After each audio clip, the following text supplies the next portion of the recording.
দর্শক, জ্বালানি তেলের সংকট নিয়ে আরো খবর জানাতে ঝিনাইদহ থেকে আমাদের সঙ্গে যুক্ত হচ্ছেন প্রতিনিধি এম রায়হান উদ্দিন। রায়হান, আপনার জেলায় জ্বালানি সংকট কেমন দেখছেন? ক্রেতা বিক্রেতাদের কি ধরনের প্রতিক্রিয়া আপনার চোখে পড়ছে? ধন্যবাদ আকবর হোসেন সুমন। আপনি যেমনটি বলছিলেন, ঝিনাইদহ জেলায় কিছুদিন আগে কিন্তু আমরা লক্ষ্য করছিলাম জ্বালানি তেলের সংকট বেশ তীব্র আকার ধারণ করেছিল। বিশেষ করে বাইকারদের ভিড়ের কারণেই এমনটি মনে হচ্ছিল।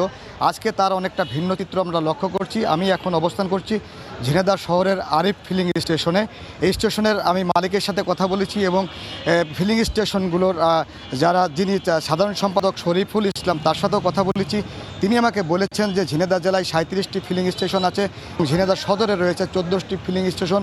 এখানে আমরা নিয়মিতভাবে তেল সরবরাহ করছি, তেলের কোনো সংকট আমাদের নেই। তবে বিশেষ করে কিছু গ্রাহকদের বিরুদ্ধেই তারা অভিযোগ করেছেন। আমি কিন্তু কথা বলবো আজকে এই ফিলিং স্টেশনের মালিকের সাথে, মারুফ হোসেন। তার কাছে জানতে চাইবো যে এখানে আসলে কি পরিমাণ তেল আপনারা দিচ্ছেন এবং আপনাদের এখানে প্রচণ্ড ভিড় কেন লক্ষ্য করা যাচ্ছে। আচ্ছা, আমি মারুফ আহমেদ, আরিফ ফিলিং স্টেশনের ম্যানেজার।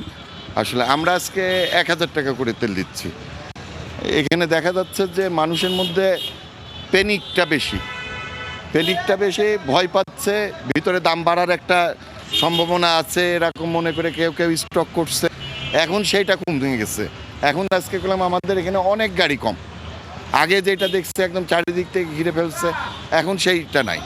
এখন আমাদের পর্যাপ্ত তেল আছে। আমরা আপনি যেমনটি শুনছিলেন, ফিলিং স্টেশনের মালিক মারুফ হোসেন বলছিলেন যে তাদের কিন্তু তেলের কোনো সংকট নেই, পর্যাপ্ত পরিমাণ তেল পাচ্ছেন এবং এর আগে যেভাবে ভিড় হচ্ছিল পেট্রোল পাম্পগুলোতে, সেই ভিড়ও লক্ষ্য করা যাচ্ছে না।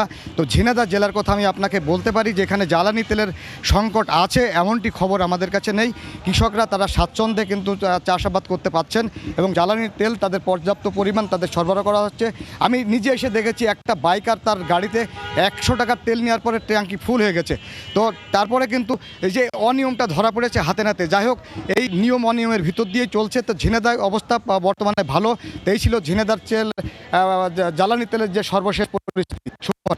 রায়হান, আপনাকে ধন্যবাদ।